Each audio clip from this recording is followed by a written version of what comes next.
욥이 여호와께 대답하여 이르되 주께서는 못하실 일이 없사오며 무슨 계획이든지 못 이루실 것이 없는 줄 아오니 무지한 말로 이치를 가리는 자가 누구니이까. 나는 깨닫지도 못한 일을 말하였고 스스로 알 수도 없고 헤아리기도 어려운 일을 말하였나이다.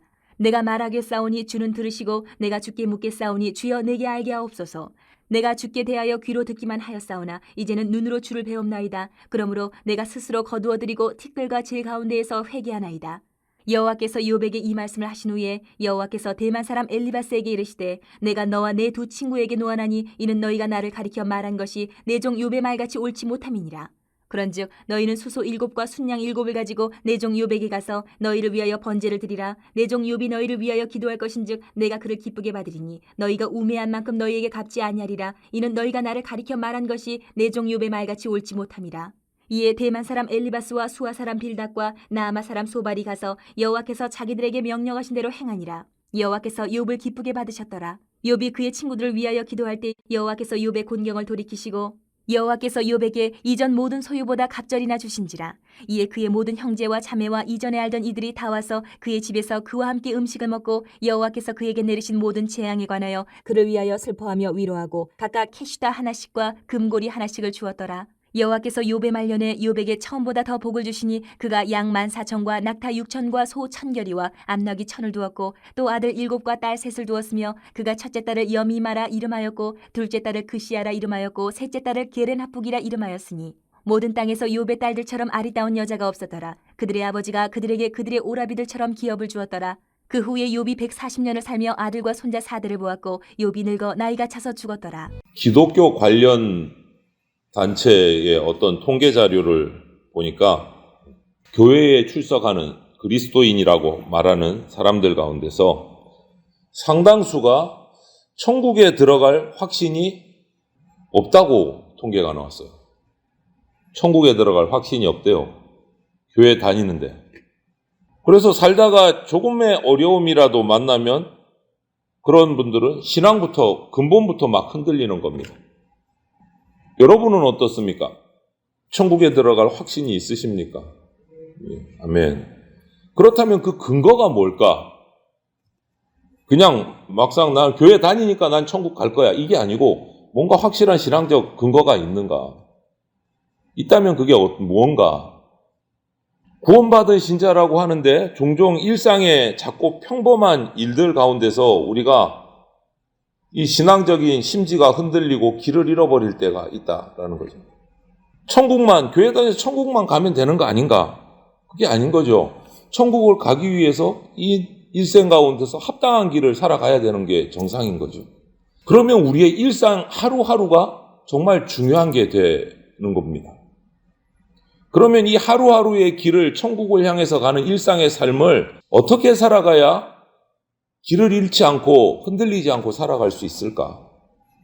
그것을 오늘 우리 욥기 가장 마지막 본문에서 찾아볼 수 있으면 좋겠습니다. 욥은 그동안 자기가 의인으로서 고난받는 것이 합당하지 않다라고 이렇게 얘기를 해왔어요. 욥기 우리가 쭉 묵상해 오면서 보면. 그런데 하나님께서 마지막에 폭풍우 속에서 나타나셔서 그 얘기를 쫙 해주십니다. 41장, 42장 이렇게 얘기하시 그 말씀을 듣고 나서 고백을 해요. 어떤 고백입니까? 천지 만물을 지으신 자연이 움직이는 이 모든 생태계의 이야기를 다 듣고 질문을 받고 나니까 대답은커녕 바뀌었죠. 하나님의 높으심, 자신이 얼마나 어리석었는지 그거를 고백을 해요. 이것이 우리가 천국으로 가는 잃지 않을 첫 번째 비결이에요. 나의 어리석음을 고백하는 것. 하나님이 다 하신다는 걸 인정하는 것. 어때요? 우리 삶을 한번 살펴보십시오. 제 가운데 내가 살고 있으면서 하나님 덕분에 이렇게 변화가 돼서 믿는 자 성도로 살아가는데 나는 그럼 하나님을 얼마나 사랑하면서 살아가나? 지금까지 내가 살아온 이 모든 것들이 하나님의 은혜 아닌가? 하나님 일하심 아닌가? 욥처럼 고백할 수 있겠는가? 이미 선한 일을 우리를 통해서 시작하신 그 하나님께서 그 계획을 멈추지 않으신다라는 것을 우리가 인정을 해야 돼요. 하나님이 이미 시작하셨기 때문에 믿고 담대히 나가는 거니. 그것이 우리가 천국으로 갈 수 있다라고 확신하는 근거가 돼요. 하나님이 일하시니까 나는 따른다. 결코 변하지 않는다. 이게 근거인 거예요. 그러면 그것을 어디서 깨닫느냐? 5절, 6절을, 4절에서 6절을 보니까 말씀을 통해서 깨달아야 돼요. 말씀에서. 하나님은 욥에게 자신과 자신의 계획을 알리십니다. 그리고 욥은 경청하는 자세로, 이제는 뭐 반문하거나 이것이 아니고 경청하는 자세로 하나님의 말씀을 들어요. 그래서 하나님에 대해서 자기가 몰랐던, 지금까지 잘못 알았던 부분을 하나님에 대해서 잘 알게 되고, 하나님에 대해서 잘 알게 되니까 하나님께서 이 세우신 인생의 계획들이 얼마나 거룩한지도 알게 됐어요. 우리는 그럼 어떤가? 우리에게 주신 말씀, 이 성경을 통해서 하나님의 그 선하시고 거룩한 계획들을 깨달아가고 있는가? 욥처럼. 하나님의 계획이 우리 같은 죄인을 하나님 나라로 불러들이셔서 영원히 하나님과 함께 살아가면서 기쁨으로 살아가게 하는 것, 이것을 날마다 깨닫고 있는가? 말씀을 묵상하면서. 아니면 모르고 있는가? 그리고 깨달았을 때, 욥처럼 깨달았을 때 이 거룩하신 하나님을 알고 내 죄를 다시 깨닫고 정말 깊이 회개하고 있는가? 오늘 그렇게 6절에 얘기하잖아요. 그러므로 내가 스스로 거두어드리고, 지금까지 했던 질문이나 말들, 내 생각들 다 잘못됐으니까 다 거둬들이고 티끌과 제 가운데서 회개하나이다. 이게 욥의 마지막 고백이란 말이에요. 내가 했던 말들 다 잘못됐습니다. 거둬들이겠습니다. 이제 내가 티끌과 제 가운데서 회개할 것밖에 없습니다. 우리는 이렇게 살아가는가? 그렇게 회개할 때 정반대로 한번 생각해 보세요. 내 죄를 하나님 앞에서, 말씀 앞에서 깨닫고 회개했어요. 그 다음이 뭐가 올까요? 회개한 자에게 주시는 기쁨이요, 하나님과 영원히 천국에서 내가 살아갈 수 있게 됐다. 그것을 깨달으면 이제는 회개한 다음에 뒤에 오는 우리에게는요, 정말 설레임이 있어요. 가슴 뛰는 기대. 내가 천국에서 하나님과 함께 살아간다. 이것이 우리가 천국에 들어갈 수 있는 그 확신에 대한 근거예요. 확신에 대한 근거. 말씀을 통해서 하나님의 모습, 하나님의 계획을 깨닫고 나의 부족함을 회개하게 되고 그 다음에 오는 천국 백성으로서의 기쁨, 그게 흔들리지 않는 근거가 되는 거예요. 그리고 어떻게 그럼 천국에 들어가나? 말씀을 듣고 깨닫고 나면 그 방법을 보면 또 나오죠. 오늘 7절에서 9절을 보니까 하나님이 욥을 내 종이라고 다시 부르십니다. 그러면서 욥을 통해서 세 친구의 번제를 드리라고 해요. 친구들이 세 친구가 한 말 다 옳지 않다. 욥을 통해서 번제를 드리라. 이 구약시대의 번제는 뭡니까? 죄인을 대신해서 흠없는 짐승이 피를 흘리는 것으로, 죽는 방식을 통해서 하나님이 죄인을 다시 받아들여 주시는 유일한 방식이란 말이에요. 뭐가 필요해요? 대속제물이 필요하잖아요. 죄를 용서받으려면 희생제물이 필요해요. 우리 같은 사람이 어떻게 하나님 나라 들어갑니까? 십자가를 통해서 들어가요. 우리 죄를 대속해 주실 예수 그리스도의 십자가, 예수님이 우리의 대속제물이 되어주셨어요. 어린 양이 되어주셨어요. 그때 우리는 하나님의 자녀로 받아들여지고 하나님 나라에 들어갈 수 있게 되는 거죠. 이게 근거예요. 천국의 확신이 흔들리지 않을 수 있는 근거. 예수님의 십자가. 그걸 바라봐야 돼요. 우리는 자격 없습니다. 그러나 우리를 대신해서 우리 죄를 다 짊어지고 십자가에서 죽어주신 그 예수님, 하나님의 아들, 완전한 의인, 그분의 희생이 우리를 구원하신 거예요. 우리를 구원하신 거예요. 이 십자가의 가치가 얼마나 귀하고 소중한 것인지 우리는 그것을 알고 믿어야 돼요.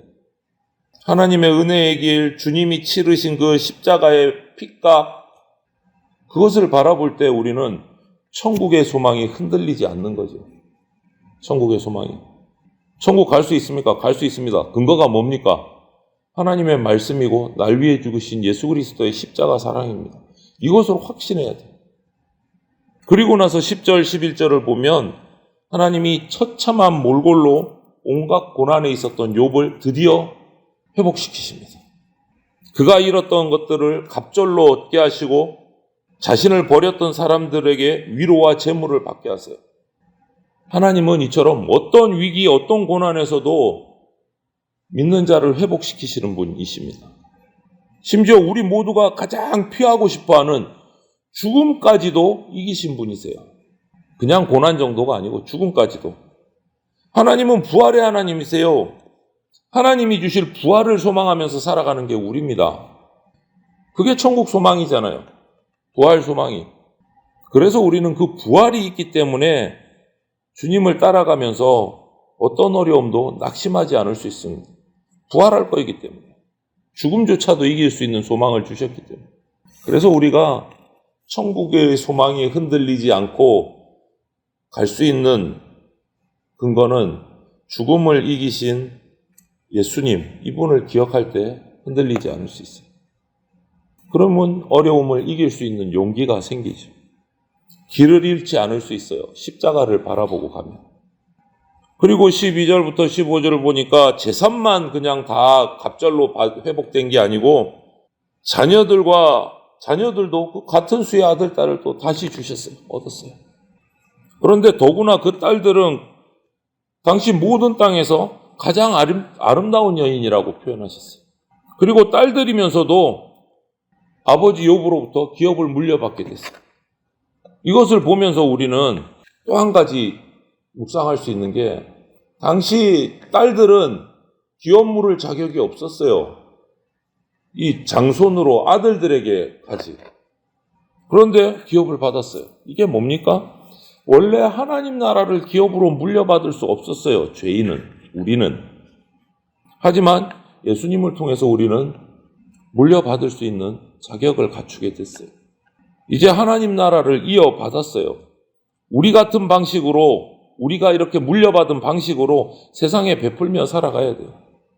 우리는 자격이 없는 자였는데 예수님의 사랑으로, 희생으로 이제 자격을 갖추고 하나님 나라에 받게 됐어요.